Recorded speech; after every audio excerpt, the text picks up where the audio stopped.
guys, it's Shelly. This week I've been doing a lot of posts on topline, and I wanted to do a training about flexion and extension patterns in Intrepid Tribe. This is a post I put on the main feed today, talking about how horses, with their whole body moves in some synergy. So if you do something with a horse's head, you automatically create something that happens with their back and their hindquarters. And so when we're talking about top-line development, it's really important to understand those patterns.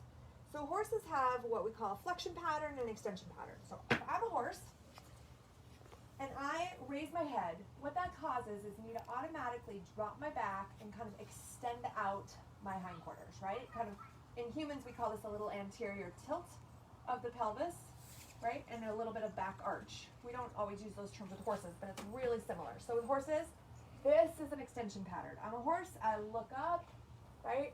And drop that back, kind of raise that butt and extend it out. This is a really important pattern for, say, landing off a jump. Race horses use this, some trotters use this. Sometimes when horses are carrying big loads and they have to manage the load, they go into this position for a little bit of time. Flexion's exactly the opposite.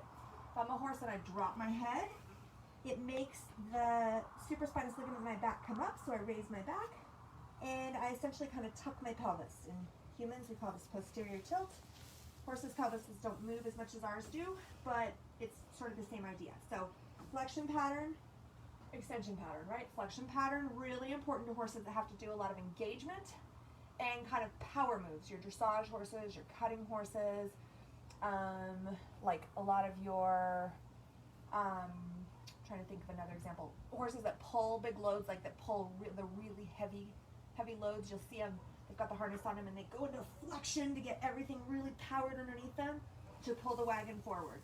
And so it's really important we understand when we're building top line on our horse, we need them to drop their head so that supraspinous ligament comes up, so the back muscles can then be freed to move. Because when I'm in an extension moment, right, my head is up, my back is dropped, my muscles actually have a huge responsibility for controlling the vertebrae. They tighten up and they make sure that the back stays stable. So if I'm trying to strengthen those muscles, I really can't.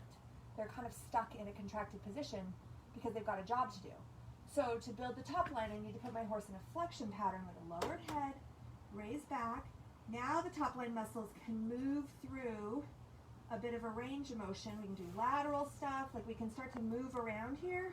Can ask the hindquarters to step up underneath themselves more, that kind of thing, and I can get those muscles stronger. So do not be asking your horse to like raise his head and tuck his butt at the same time.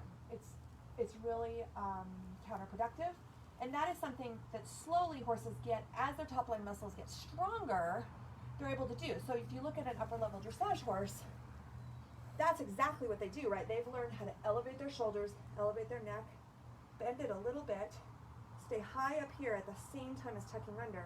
But that horse has a really developed top line. So that's a high level skill and not something you're going to do right away when you're like, hey, my horse is weak, I need to build their top line. Then you need to actually really honor that they need to be down in this flexion pattern to build that. And then also think about your horse's sport, right? So like if you're riding, say, a jumping horse, they're never going to have a top line that's as robust as a dressage horse, as an upper level dressage horse. Like we don't need that with them, because they actually need some extension muscles to land off those jumps. So hope that's helpful. Let me know if you have any questions, and have a great day. Thanks, guys.